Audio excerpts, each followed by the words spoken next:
रामकृष्ण हरी मंडळी जगद्गुरू संत तुकाराम महाराजांची पालखी सध्या इंदापूर तालुक्यातल्या निमगाव केतकी इथं दाखल झालेली आहे आणि आता तुम्ही पाहू शकताय की संत तुकाराम महाराजांच्या पालखीचं दर्शन घेण्यासाठी आपण पाहतोय की लाखो वारकरी पंचक्रोशीतले या ठिकाणी दाखल झालेले आहेत आणि एक एक करून आपण पाहतोय की खरं तर याच क्षणाची वाट सगळेजण पाहत होते। निमगाव केतकीमध्ये महाराजांची पालखी दाखल होताच दरवर्षीप्रमाणे परंपरेप्रमाणे जे आहे ते तुकाराम महाराजांच्या पालखीचं जंगी असं स्वागत करण्यात आलेलं आहे आणि आता आज दिवसभर निमगाव केतकी इथं जगद्गुरू संत तुकोबारायांची पालखी जी आहे ती मुक्कामी असणार आहे आणि आज दिवसभर आपण पाहतोय की आता रात्रभर देखील आपण पाहतोय की अशा पद्धतीनं वारकरी या ठिकाणी येऊन दर्शन घेतील। भली मोठी रांग आपल्याला दर्शनासाठी लागलेली या ठिकाणी पाहायला दिसते आहे आणि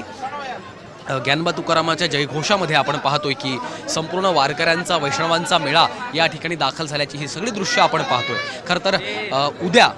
जगद्गुरू संत तुकाराम महाराजांच्या पालखीचं गोल रिंगण इंदापूर इथं पार पडणार आहे आणि त्या पार्श्वभूमीवर सध्या आपण पाहतोय की वारकऱ्यांनी मोठी गर्दी या ठिकाणी दर्शनासाठी केल्याचं दृश्य आपल्याला पाहायला मिळत आहेत आणि ज्ञानोबा तुकारामाच्या जयघोषामध्ये संपूर्ण वारकरी सध्या आता जगद्गुरू संत तुकोबारायांच्या पादुकांचं दर्शन या ठिकाणी घेत आहेत आणि परंपरेप्रमाणे खरं तर निमगाव केतकी इथं जे स्थानिक ग्रामस्थ आहेत त्यांनी आपल्या नेहमीच्या परंपरेप्रमाणे तुकोबारायांचं जंगी स्वागत या ठिकाणी केलेलं आहे आणि ज्ञानोबा तुकारामाच्या जयघोषामध्ये आपण पाहतोय आता वारकऱ्यांमधला हा उत्साह आणखी शिगेला पोहोचलेला आहे। कॅमेरामन सागर पाटीलसह श्रीकांत घुले, झी 24 तास, निमगाव केतकी।